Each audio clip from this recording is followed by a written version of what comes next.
Hey there. All right, this is a talk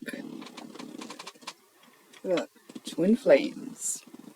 So there are all my twin flames out there, and anyone else who cares to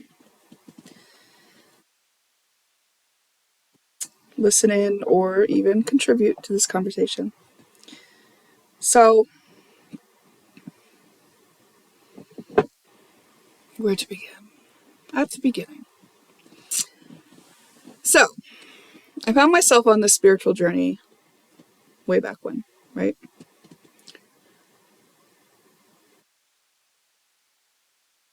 You know what?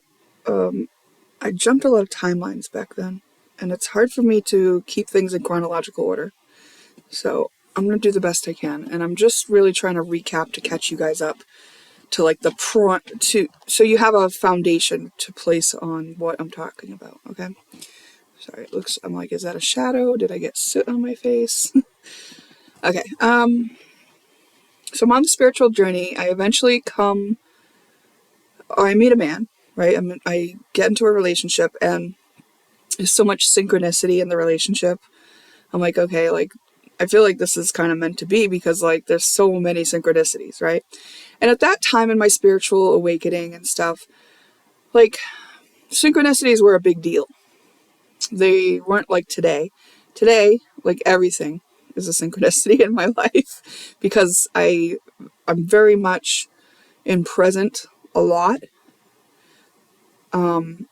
So whenever I'm in presence, my holograph is just giving me feedback constantly. So of course the synchronicities, that's what it is. But when you're not fully present, you will notice them as synchronicities or coincidences. And back then, that's what it was like for me. I was still had a lot of karmas to alleviate, so I was still in a lot of programs, right? But I was like on my journey. And so coming across the information that was out back then about twin flames caught my attention, spurred my spiritual journey, in that the relationship I was in became rocky, and I understood that there was a need for twin flames to work through karmic, balance out all karma in order for them to be together. Like, there was this narrative back then about, oh, your twin flame is the other part of your soul, and you meet them and you come together and it's bliss and happily ever after, but you've got to make sure you clear out your karma first. And then there was this side note often told about, oh, first you'll come in contact with what's called a karmic. And what this was a partner that showed you all the karmas that you have. So they like trigger you really hard, and that way you can clean up your karma before you meet your twin flame. And, you know, I would have been perfectly fine living my life without this concept, but when it was presented to me, the shoe fit. You know, all the things I was reading about the symptoms of twin flame relationships and how they kind of, you know, played out, and like what was happening and the opportunities I was being given, and the fact that, like, to me it was like, this has to be meant to be because there's so much synchronicity. Well, then I gotta blow this out. It just made sense to me, you know, so I adopted it as my own, the twin flame narrative that was being fed in the spiritual community back in those days. You know, from this view that I have now, if I were to look back there, what I can kind of tell you and see from here is that back then, the twin flame narrative was being spread through the spiritual community. And I'm not saying this is wrong, but many spiritualists latched on to the twin flame concept and started marketing it, made their businesses around it. Because if you were in a twin flame relationship, you were really compelled, and I was very compelled, to do this work. It was like you couldn't not do it.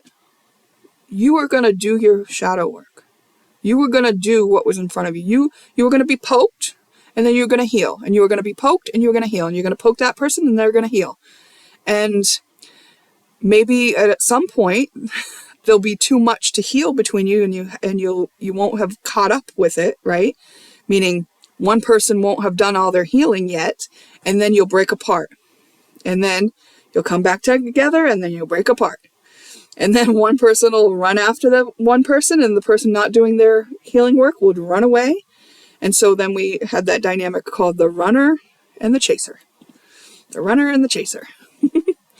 And the chaser was said to be doing their work, even though they were chasing somebody else, which is revealing that they actually had some work to do. And the runner was said to be not doing their work and running away from it. Even though taking space is actually a part of doing the work, right? So if you're not getting the reflection you need off your twin flame and you run away and start dating someone else, maybe they can reflect it back to you the way you need it. You know what I mean? Maybe you'll notice a pattern when you get with somebody else and you're like, oh, same issue here that I had there. Maybe it's me. You know, sometimes the runner needed to fall into other relationships in order to find different reflections and have themselves reflected back to themselves in a different way, right? This mirroring concept is heavy in the twin flame journey. Okay? So I would say the fairy tale part of that whole process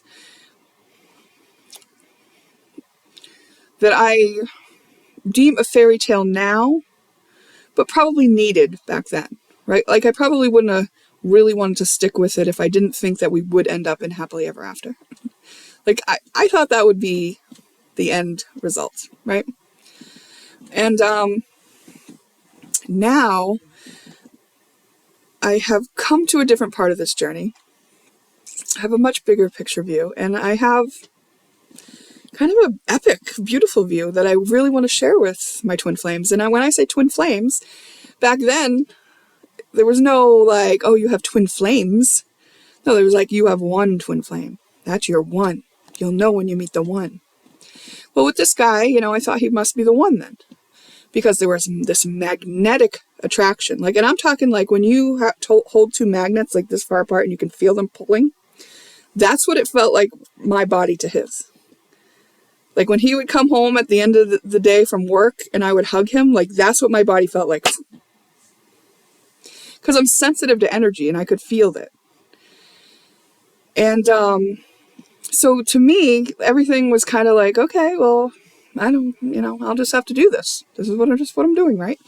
And it really motivated me to stay on track with doing my alchemy, my shadow work, my, healing, self-healing.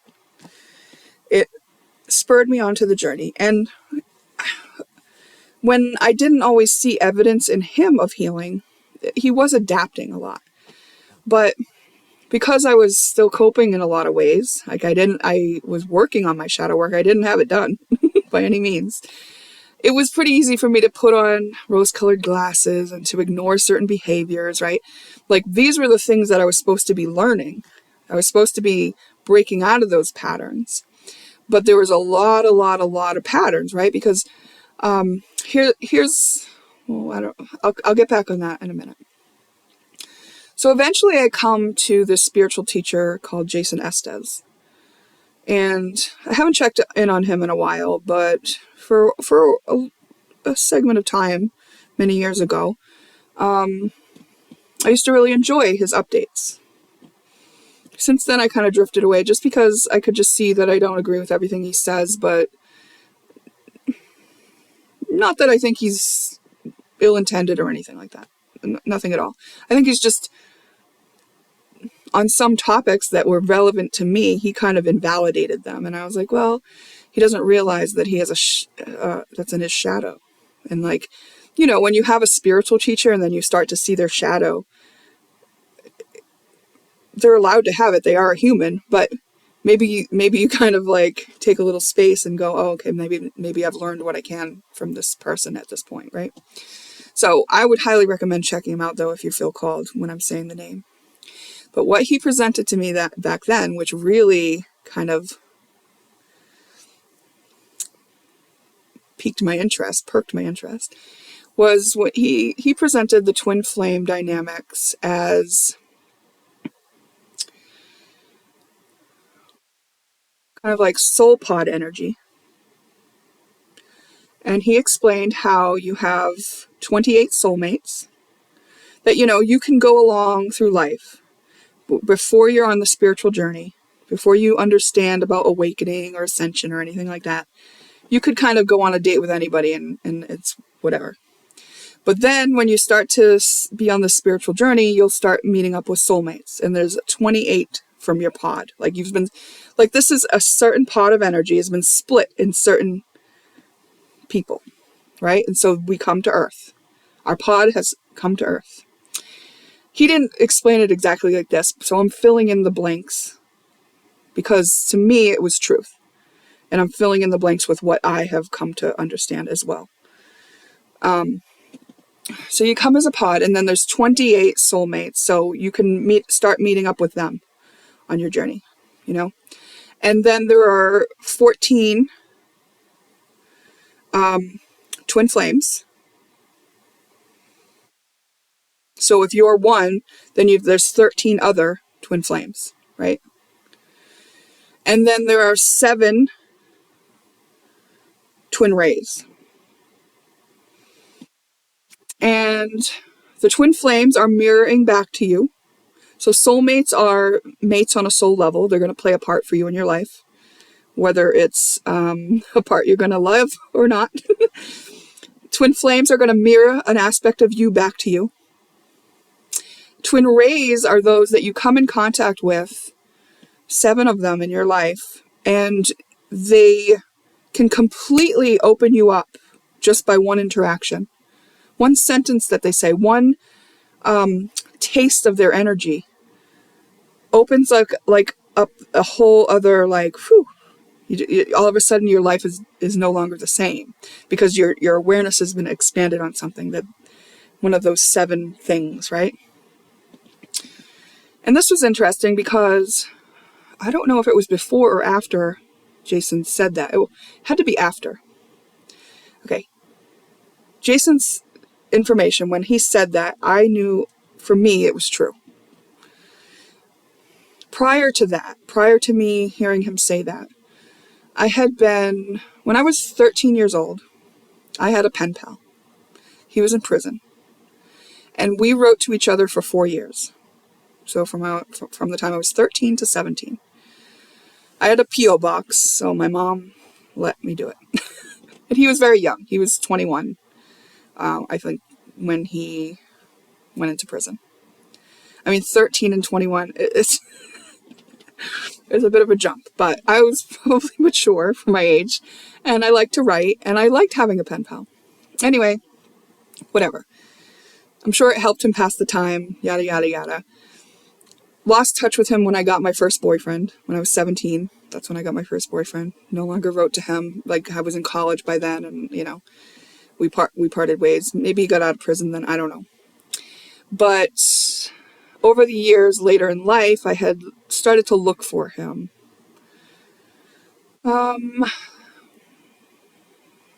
Not really hard, but at one point I got some information that he had changed his last name.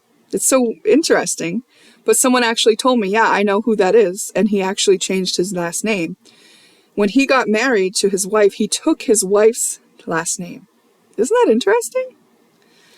So I was like, oh, interesting. So I looked him up, and then that's how I found him.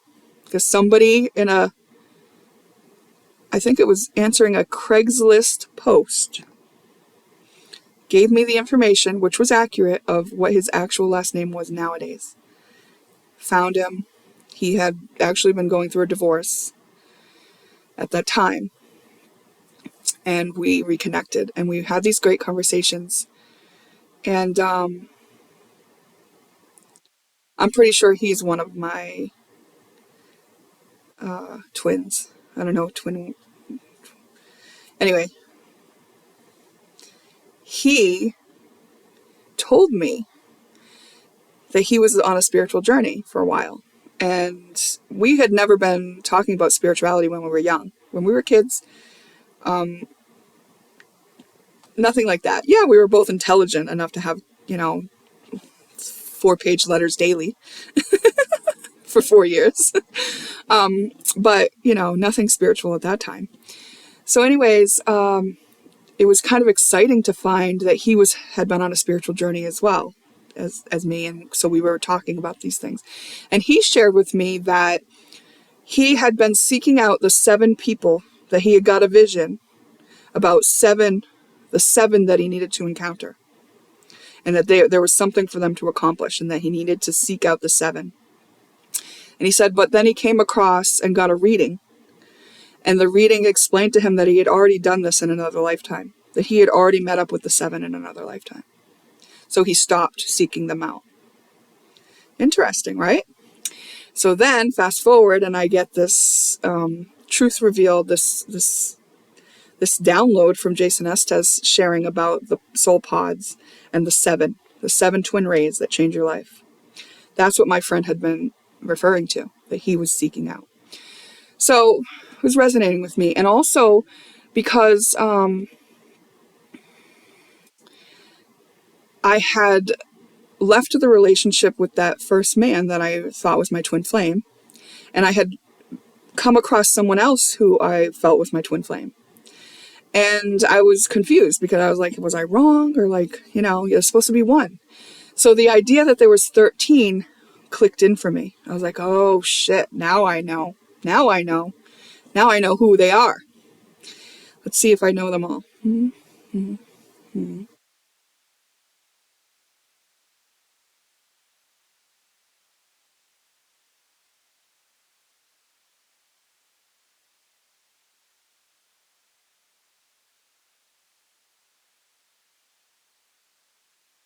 I feel like there's another one, but I've met 6 of them at least. It would be weird if I'm forgetting some, but not that weird, because what I realized and learned that twin flames actually are is not a let's get together and do happily ever after. For some people probably set that up to be in union with their twin flame. Sure, that's wonderful.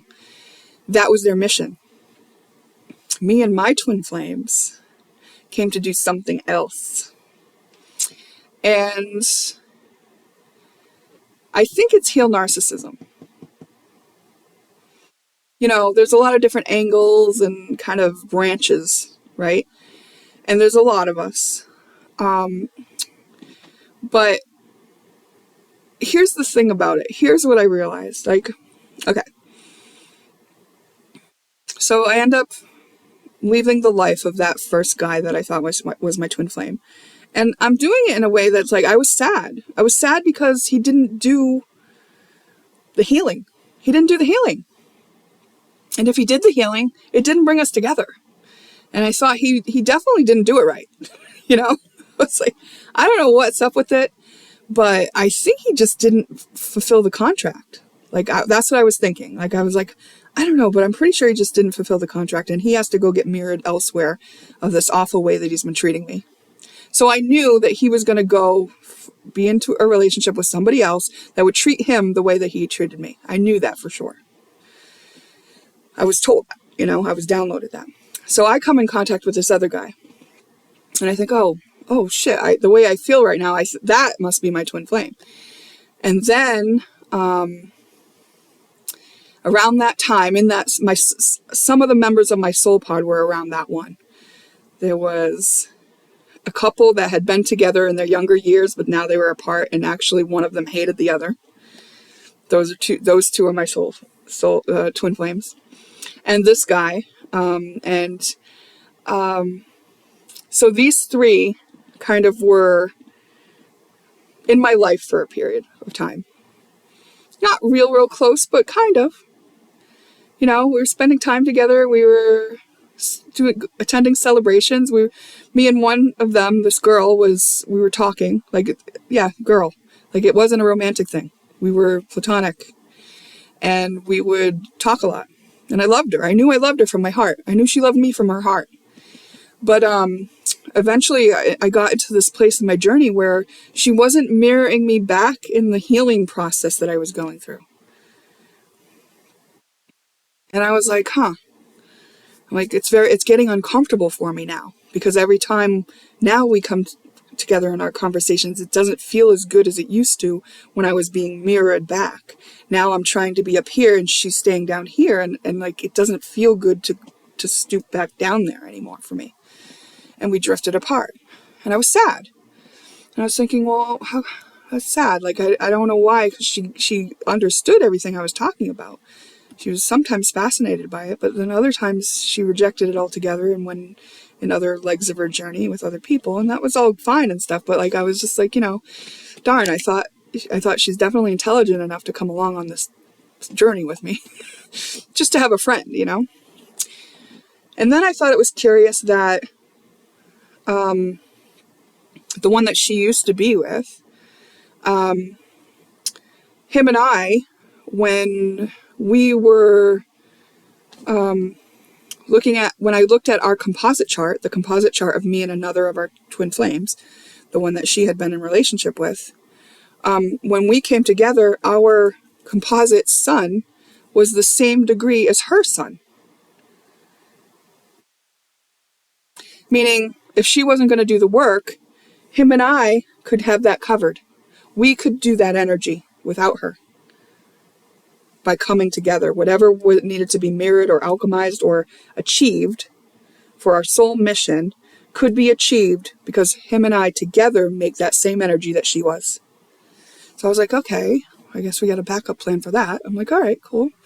Like, I don't know what it is exactly, but like, I know I'm doing my work. I don't know if he's doing his. It didn't seem like he was doing his, but like, I'm not going to take it that serious. I'm just going to move through, keep focusing on me, be sovereign, do the thing I'm supposed to do. And then there was this other one, a third one, who I was pretty sure was like a counterpart for me, I was thinking. But this person was kind of, he's like a non-committal gameplay, like maybe like kind of wanted to throw me some breadcrumbs when he saw my interest, but didn't want to like go all in by any means. And I think I like to play cat and mouse a little bit. And it actually tangled me in the energy of him. I would have called him my soulmate in some of the recent readings where I was sharing. But actually, he was a twin. He actually is a twin, but I would call him a soulmate because I was trying not to give weight to this twin flame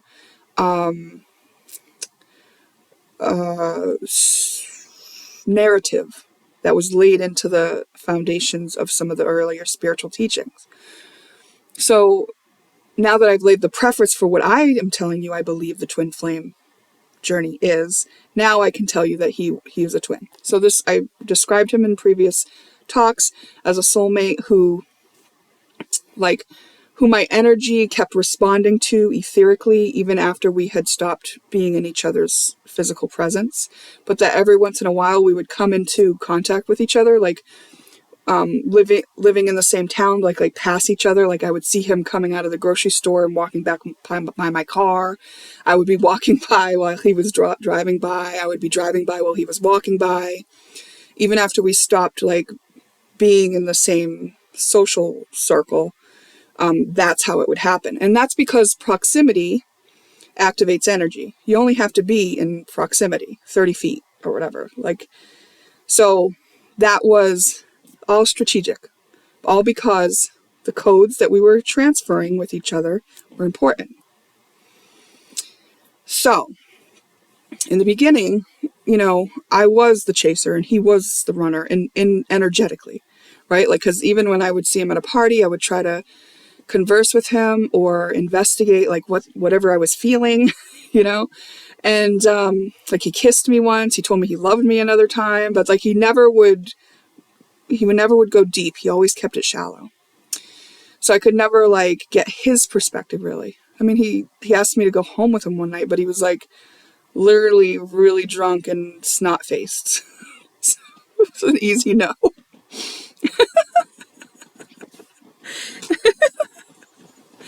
Anyways, I've described how using the chart and using my perception of the energy, I was able to clear karmas of all the mythologies and then interpersonal energies. So the relationship between me and my father was triggered, activated by him in my energy. And it got me to clear my karmas. And that for me was an ancestral inheritance. And I suspect that my whole pod came into heavy ancestral karma. Meaning the whole family lineage that he came into, that I came into, that the first guy came into, that my girlfriend came into, a friend who was a girl, that her ex came into. These are heavy family ancestries. And when I say heavy, I mean dense. They have been suffering. We all came into family lines that have been suffering. So I knew this. I was like, okay, I see this. So I'm just going to work alchemizing. And I knew also that I'd gotten readings earlier on in my journey about my ancestral inheritance. And that's in my astrology chart, my natal chart as well. So it all made sense to me. I was like, okay, I see this. And then I knew okay, we're breaking this stuff apart and it's just going to be healed. But I was still kind of thinking how come these other ones that I've met, they're not doing their work? Okay, so I just said I met 6 of them. And of the 6 that I met, none of them were doing their work. I was number 7 then. And I was the only one I could, by what I could see, was doing the alchemy process with my energy, right, on myself. So I was puzzled by that. I was like, what? I came in, I incarnated with a bunch of people who didn't do it? That didn't make sense to me, but I didn't know how else to make sense of the fact that we were not able to vibrate together, even though I was cleaning up my vibration. And it seemed like they were staying in a lower, dense place, and because I could feel that in their energy, right? And it all just kind of culminated in this realization that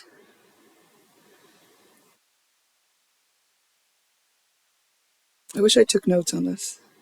I was going to, but yeah, I think I did.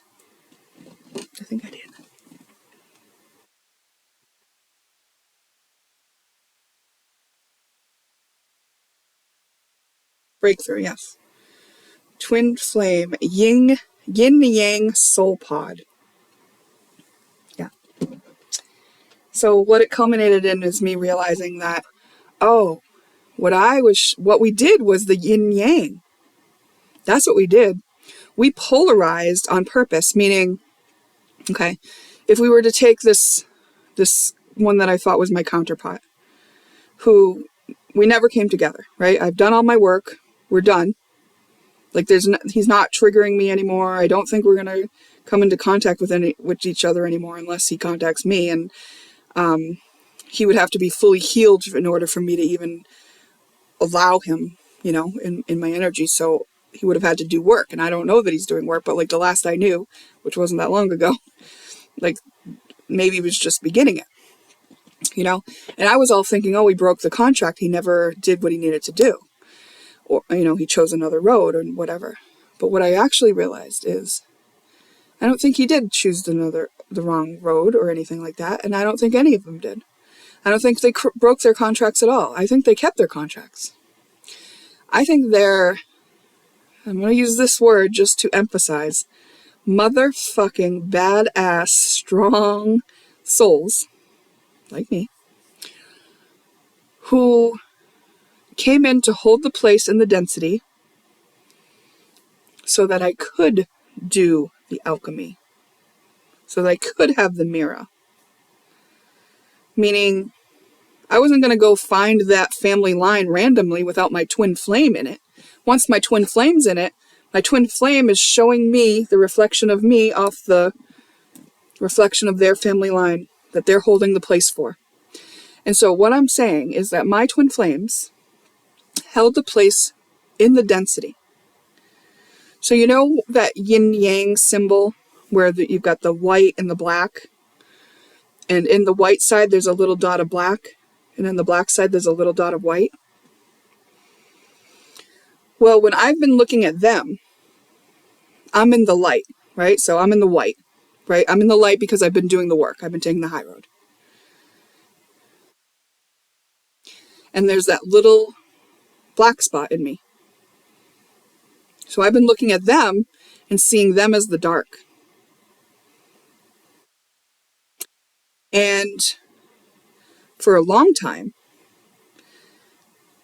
before I could see them as the dark, actually, I would only see the light in them. That's why I was expecting them to do the work. That's why I was holding place for them to do the work. That's why I was saying, oh, well, they're going to do the work too. Oh, well, I know they're here to do the work too. They're here to alchemize it too. So when I was looking at the density, the black, I was looking at the dot of light in it, in them, in my twin flames. All of them. I was just holding the place of their light for them, knowing it's there, knowing their hearts. And now they say that they are in density still, right? I know what it's like. I've been there. Looking at me, and I'm presenting as light. I'm saying, yay, yay, enjoying life. And it's true, I am. And they're looking probably suspiciously, probably like she's hiding something. Probably like, oh, you're not all light. Probably suspicious, because they can see the little dark spot in my light. They can see it. They can poke it. That's how I'm able to get activated in what I have left to heal. And so in actuality, they didn't do anything wrong. They didn't break the contracts. They were just really strong. And they held themselves in the density long enough for me to alchemize this way. And now that it's done, now that I did what I needed to do, I think that they probably will do their healing too. I think it'll flip for them too. I think they will grow their light. Maybe they've been doing it this whole time because I've been away from all of them, But I just thought, oh my God. Because the ancestry and the family line was so dark and dense, it needed to be split, right? Like we needed to see it outside of ourselves because it was too much veil to see ourselves fully. We had to see one thing at a time. Like, oh, you come and poke me at this time. You come and poke me at this time. You come and poke me at this time. I'll poke you at this time. I'll poke you at this time. We have been working together all along. They have always been doing what we meant to do. None of them failed me. They didn't leave me alone without them as my companions. It's just a yin-yang soul pod. And it was always meant to be that. So, I just want to say to my twin flames, I honor you, and I thank you. And I'm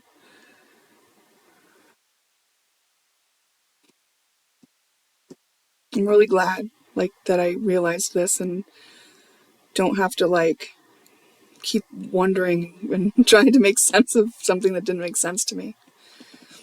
And I want to share this because maybe you have a soul pod that's doing the same. Maybe you have a different view of twin flames, and maybe this helps expand your view or makes you realize something different about your experiences.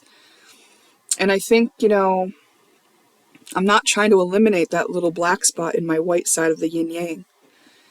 At this point, it's like, I kind of like that, At this point, I think it's like accepting that they were holding the place purposely, that nothing went wrong. It's kind of like me accepting it in me too. It's like, oh, yeah. So I wanted to share that.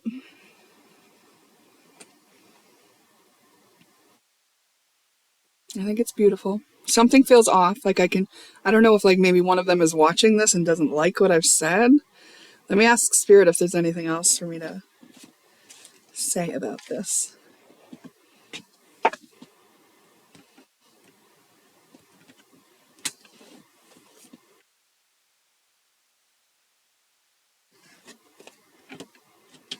Merry Christmas, by the way. So, yeah, if I've only met 6 of my twin flames, there's probably more out there. And maybe those ones are going to be the ones I get to hang out with, on a regular basis. Who knows? Maybe not. And, what I do want to say is if the twin flame label limits you, I would say don't use it. In fact, I'm going to not really use it anymore. I hadn't been using it for a while. I used it in this video to explain what I came to, and now I'm letting it go again. Because I don't believe in tacking on labels as a fun thing to do.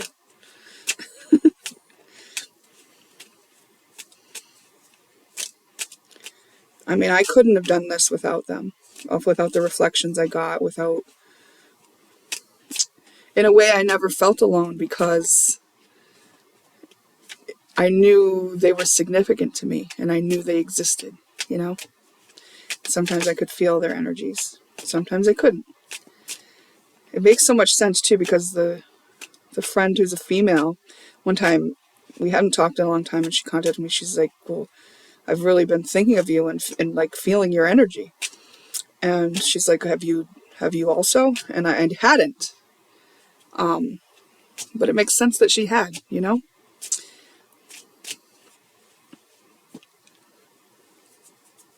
And there had been times previous to that I had, but I just hadn't in that time. Because it was probably relevant, and what she was really probably feeling was our soul pod. What she was really probably feeling was our guides, that version of ourselves that we call our guides, which is really just us from that bigger picture view. Parachutes. Gotta get my glasses.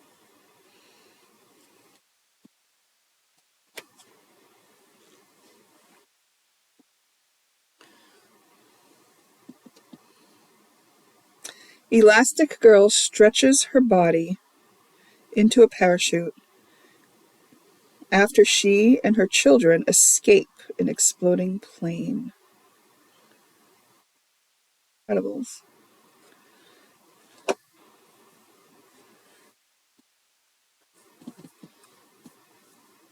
Interesting. Maybe that's me jumping out of that twin flame label and that dynamic and that whole story about we failed, we didn't do it, or they didn't do it, or and taking this parachute out and just being like, oh yeah, me and my family are safe. Me and my twin family, formerly known as twin flame family, we're safe. We're fine. It's okay. We're landing gently and safely. Chameleons. Chameleons, like Rapunzel's pet, Pascal, can change the color of their body to blend into their surroundings. Huh. This is reminding me of I've been kind of told that I have another twin flame maybe, or I'm going to stop saying the label. I have another soulmate. Is that a safe enough label? There's not as much of that narrative going on with soulmates, but some people think soulmates is your one and only. So I don't mean that either. I do believe I have options. That's kind of something I learned from the whole journey as well. It's who I choose to give my love to, right? It's not who did God choose for me. It's who do I choose to invest in and give my love to, because I have an overflowing cup and I get to choose where I give that. So when it comes to committing to somebody, it's choosing where I want to focus and invest and give. Is this who I want to give to for the rest of my days? That's the decision I have to make. But this chameleon card is reminding me that I keep getting kind of this message about someone hiding in plain sight that I overlooked, which kind of bothers me. But oh shit! When I just said that, I remembered another twin flame. So that's 7 I've met. Yeah, another one, and he kind of came around that same group too, a little bit later, but he was in that same group too. Yeah, but he was married. And so I had to reject his advances. But the reason why I'm realizing, oh, that could be someone hidden in plain sight, I don't think it's because I didn't remember him, right? When I was counting and I was counting the people, it was like he was off my radar. So I think that is for a purpose. Like when my friend said, like, oh, have you been feeling my energy? Like, I've been feeling yours. And I'm like, no. You know, one of the things I've always said since I've been in my spiritual journey and became much more aware was I know that I'm being led with blinders. So to me, a chameleon, like someone hiding in plain sight, or me not remembering that one of those twin flames that I met, to me, that makes perfect sense, because I know I'm being led with blinders, meaning I know my awareness is as big like the whole soul pod. But in order for me to do my work here, I'm being like, no, look here. Which I think is why I suggest, when you're on this journey, just take the step in front of you, one step at a time. Martial arts. Ancient Asian fighting tradition. Kaya. You know, with martial arts, one of the things that they do is they use the momentum of the energy for they direct energy. That's what they do. They direct energy. All right, I'm just going to keep pulling and still let something make sense here.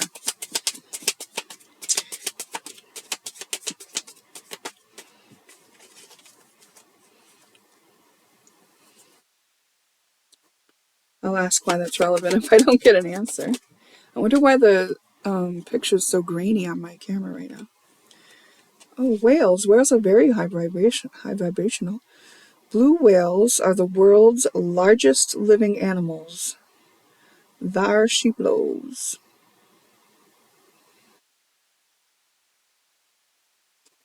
Oh, what I just heard was, this is much bigger than us, and we have been directed the whole time. Meaning, yeah, you've been led with blinders because we've been pushing the energy that needs to go in front of you. We've been making sure that when you cross paths with that person, it's at the right time. We've been making sure that when you need to go away and process, that you're taking space. We've been making sure that you have the thought, or that you're poked in just the right wound. We've been using things that are different than what they seem. Things are not always what they seem. Yes, this has been highly orchestrated.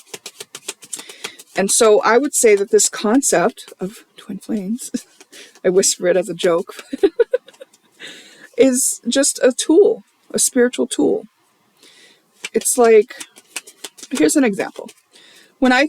So one of the beautiful things about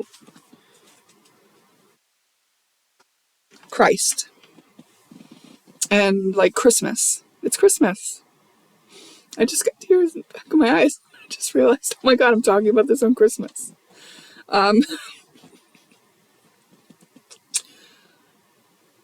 So Earth was in this like dense energy, and Earth needed to be seated with a higher consciousness. Meaning, when you're in those lower density hell realms,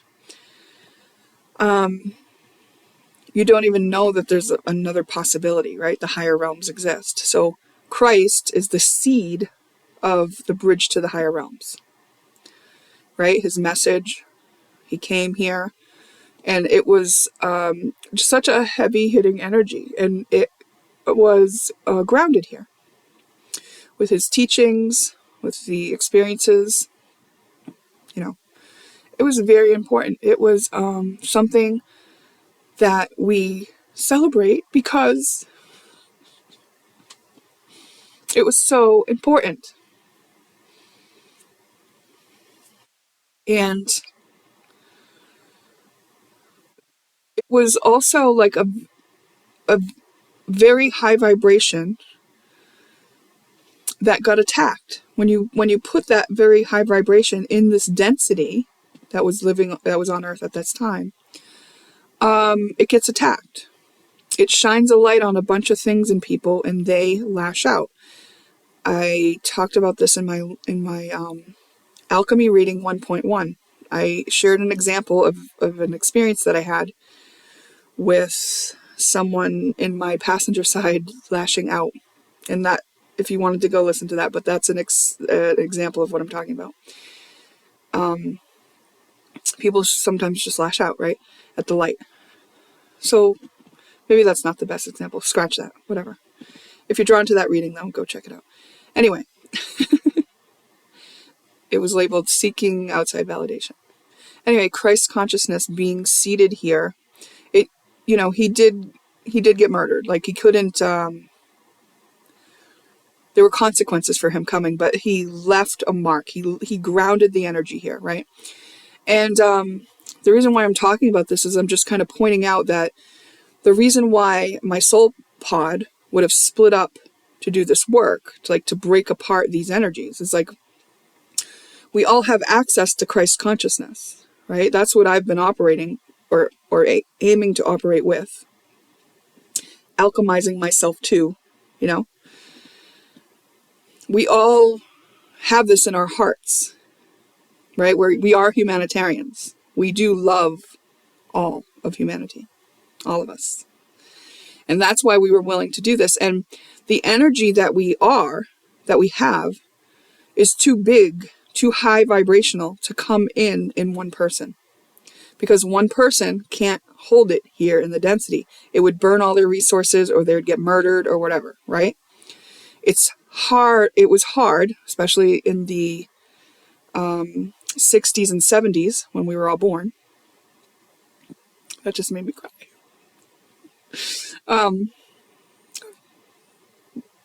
To get this energy to stay here. So we had to split it up.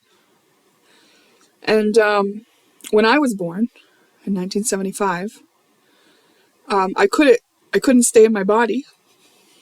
I don't know if you've ever heard me talk about this, but your soul comes into the body, right? You're born. And so my soul was having a hard time staying in my body because it was too dense here for me. And, I kept turning blue the first 3 days of life. Like, I kept leaving my body, because it was just so hard for my vibration to stay. And I did it. Here I am. I said, I am determined to get into that mud. and then I got determined to get out of it when I, finally realized that I could. So anyway, the point is, this has been a long standing mission. This has been something that's been in the works. This is just part of humanity's evolution, and we just wanted to be part of it. That's why we came. And I am here with some really beautiful, not that every soul isn't. Every soul is beautiful, right? But I just want to give kudos to my mates. I'm here with some really beautiful souls. And even the 3D version of me, who is not fully healed, who's still veiled, and who still had all kinds of shadows to work through, knew it when I met each one of them.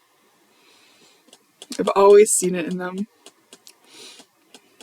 I've always felt it. Yeah. And it's big. So anyways, it makes sense to me that being led with blinders, because I needed to stay focused. I needed to know what I'm doing here. When I'm in the mud, it's like, you might think, oh, well, whatever way you go is fine. No, actually, we had an agenda. It was to get free. And when we know the thing that keeps us from being free is karma, then we know we were here to break the ties of karma. Karma is a little prison. And we have been working diligently to break out of a bunch of them that have been existing and repeating on Earth. On Facebook a while back, when I was still using Facebook, one of my Facebook friends, I remember him saying that we've been repeating the same cycles since before Christ. Like, if you look at the Bible, you can see we're doing the same stuff now as we always did. And I remember that getting my attention. And then I remember thinking, oh, yeah, we're breaking apart those karmas that have always been here. That's what we're doing. It's hard to do. It doesn't mean that the energies of karma, like that, you can't still fall down into that. It means that there's a bridge out of it, though. It means we have well worn and established a bridge out of each one of those limitations that came up in these ancestries, in these ancestral lines that we all entered into. And there's a lot of narcissism in the families that we entered into, but our narcissism is kind of special because most of it's really disguised as love. Like, I think all of us would have thought we were very loved, and all of us very much love our families. I know that. Of all the people that I'm thinking of, they're loyal, they're committed, they love very deeply, and they are capable of unconditional love, right? Christ consciousness. And they love these families. And I think they would think that they were loved growing up, right? So that's one of the challenges that we had to face, is realizing the subtleties of why that energy is troublesome and how it snowballs and what it looks like and what it feels like and what it causes. Because in my family line, in my ancestry, one of the things that has been broken apart is the covert narcissism, which is disguised as love, works in this way where there's no room for a child who grows up in that family to actually feel loved in a lot of instances, because they're not accepted how they are. They're expected to be different than they are. So if suicidal ideation becomes an option in their mind as a solution, it is really easy to fall into that as the solution and to do it. So the narcissism in my family, I've seen it. I experienced it myself. I don't know if you know this, but I experienced suicidal ideation from age 15 to 40. And that's every day. When I had a challenge, the first thing my mind would go to was, I want to die, as the solution. And that was as a result of coming up in the family line that I was in, that I've been alchemizing. And there have been other family members who have actually committed suicide, or completed suicide is, I guess, how you say it, in my family line. And I have, tried to, at some times previous to now, address it directly and say, look, this is what's happening. We got to change this. But it was never going to work that way. It's always, the change starts in me. I alchemize it. That's what I came to do. They're not going to listen to me, right? I'm the one they want to shut up so they don't have to look at it. But it ends with me, Yeah. So that's just an example of how important it was and how serious it was that we wanted to come alchemize these family lines. So yeah, I've completed that journey. That started out as like this carrot dangled in front of me of, I want to reach for this twin flame happily ever after thing, to realizing that nothing's gone wrong. It was a beautiful journey.